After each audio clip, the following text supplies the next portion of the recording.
The Boeing whistleblower files are still sealed right now, and the FAA can't unseal them.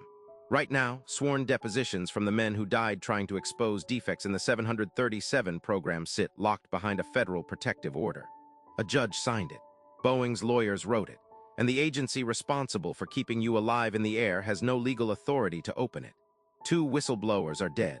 The documents that could explain why are still classified as private.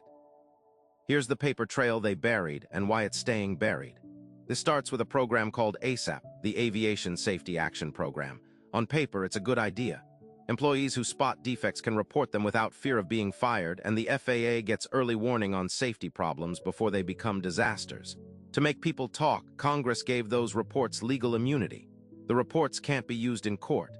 They can't be subpoenaed by Congress.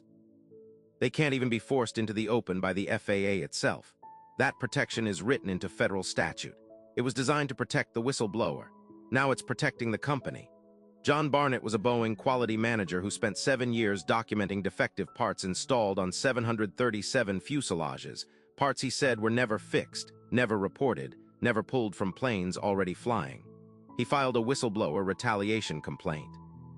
In 2024, in the middle of giving his deposition in that lawsuit, he was found dead in a parking lot. Weeks later, Joshua Dean, a quality auditor at Spirit Aerosystems who'd flagged the same defects on the same fuselages, died suddenly from what was ruled a rapid infection. Both men's depositions, their internal emails, the engineering records they were testifying about, all of it sits under a protective order Boeing's attorneys requested and a federal judge granted. Sealed. Not because it's classified, because Boeing called it proprietary. The FAA tried to look tougher after the second door plug blowout. Public hearings, an audit, a joint investigation with the DOJ that produced a deferred prosecution agreement in 2024. Boeing avoids a felony conviction for the 737 MAX crashes if it complies with a safety overhaul. Victims' families showed up to object. They argued the deal was negotiated in secret, that it let Boeing avoid trial, and that trial is exactly where sealed documents get forced into daylight. The judge overseeing the case agreed the process looked broken. He still didn't unseal a single file. The agreement stood. And here's the part nobody reported. The regulator already knew which specific fuselage defects Barnett and Dean had flagged years before either man died, because Boeing had disclosed them internally under ASAP protection. The same protection now keeping the paper trail out of public court. That's the mechanism, and it's built from 3 separate locks, each one legal on its own. Lock 1, ASAP immunity, which means the original safety reports can never surface in litigation. Lock 2, the protective order in the wrongful termination and retaliation suits, which seals depositions, internal emails, and engineering assessments as confidential business information, a designation Boeing's own outside counsel gets to propose. Lock 3, non-disclosure clauses baked into every settlement Boeing reaches with injured parties and families, which legally bar anyone who receives a payout from discussing what they saw. Individually, each lock has a legitimate purpose. Stacked together, they form a sealed loop no single agency can break. The FAA can revoke a certificate. It cannot compel a state court to unseal a civil record. The DOJ can prosecute a crime. It cannot override an existing protective order it wasn't a party to.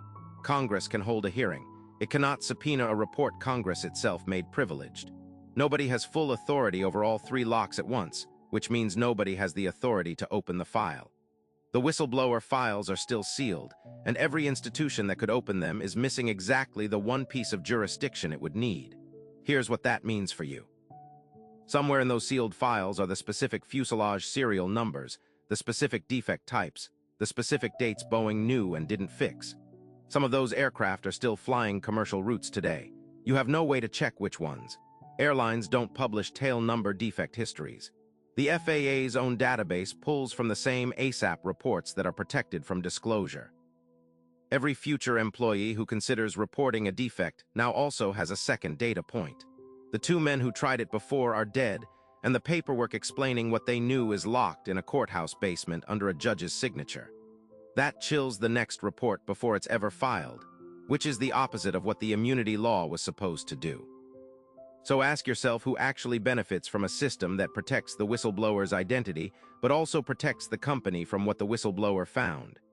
Boeing's stock didn't drop on the deferred prosecution news. The families are still suing.